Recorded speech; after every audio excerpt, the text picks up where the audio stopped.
I am going to hand over now to Alister Leggatt from Affinity Water, and he's going to give us his usual update on the water situation in Hertfordshire. I think we all know water everywhere, but the question is there a drop to drink? Over to you. Thank you very much, Rupert. Good afternoon, everybody. Really delighted to be able to host the Bird Club Conference again for more years than I can remember now. So no, it's fantastic to see you all here, and I hope you all have an interesting, informative conference. I've been asked, as usual, just to give a bit of a brief update on the water situation for Hertfordshire. So I've just got a few slides to take you through. So in terms of the current position from kind of water supply and water resources, I think it's no surprise there that we're in a good situation in terms of water resources. Obviously no restrictions in place at the moment. If anything, we've got more issues around groundwater emergence and flooding in certain catchments. So we're always, we've got a team that are always monitoring, checking across our supply area to look at the situation. We've got a whole programme in place if we fall below average or into low groundwater levels, a whole programme of work that we have to do to make sure that we're managing and balancing the need to supply drinking water with the environmental impact that can come along with that. So I'll go into a bit more detail. So in terms of the rainfall that we've had, so over the last 3 months, we've seen about 87% rainfall compared to the long-term average in the Hertfordshire area.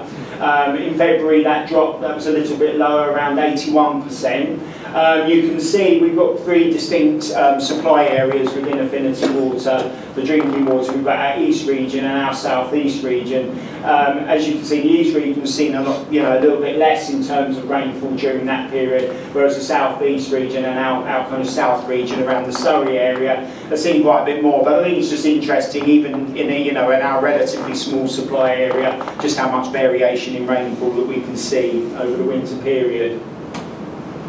Now, as I'm sure most of you are aware, we are dependent on, particularly for our groundwater supplies, on overwinter recharge. So the rainfall over winter is absolutely critical for us in terms of recharging our groundwater aquifers and ensuring that we're not having, when we are obstructing water, there's no detrimental impact to the rare and precious chalk streams within our area.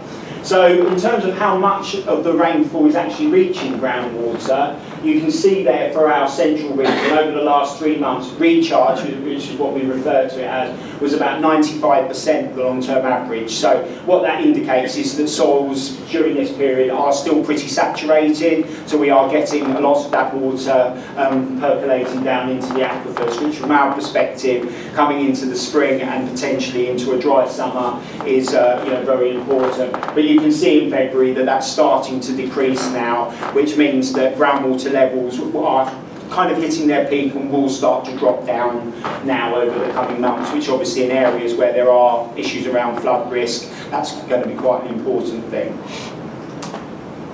So how does this compare to previous years? So we, ourselves and the Environment Agency, have what's known as an observation borehole near Lily Bottom. This is a borehole that's not impacted by any abstraction at all, and we use this as a representative of groundwater levels. The kind of black line with dots on it is the actual data that we've been collecting, and the graph goes from 2023 through, and it will go through till the end of 2025. The purple line underneath that is what the long-term rolling average based on the data that's been collected over decades now.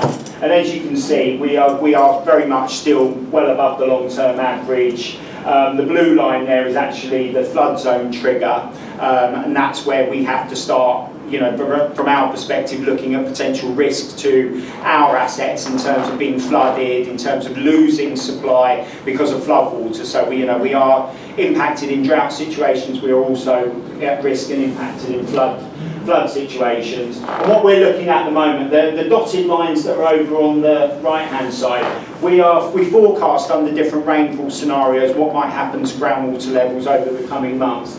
And under all scenarios, we're still expecting to stay above that flood zone for most of this year. So that means we can, we will still have high groundwater levels. There should be good river flows, and if we go into another wet winter, that could pose additional challenges. But as we're always very aware, we're only kind of 2 dry winters away from another drought period. So even in these kind of situations, it's still absolutely critical that we conserve the water we use, we minimise water, and there's lots of information on our website around ways that you can save water.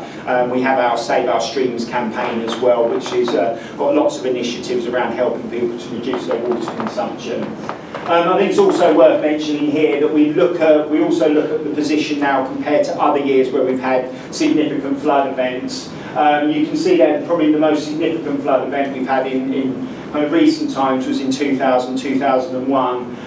We're in a lower position in terms of groundwater levels compared to that year, but we are higher in terms of groundwater levels than we saw during the flooding of 2013-14 and 2020-21. So there is still, obviously, if we have any more significant rainfall events, the risk of flooding is still very much there. And I thought I'd just finish with the Environment Agency map, just kind of highlighting what does this actually mean for river flows in the area.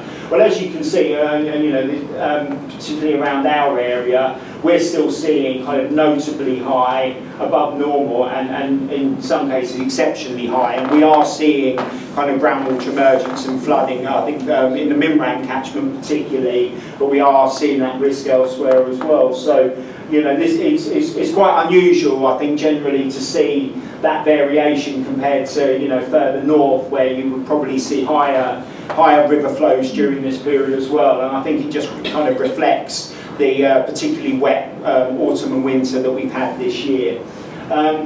So we will continue to monitor. We're always happy to update at this event and what the implications are around that. As always, we still encourage everybody to reduce their water consumption.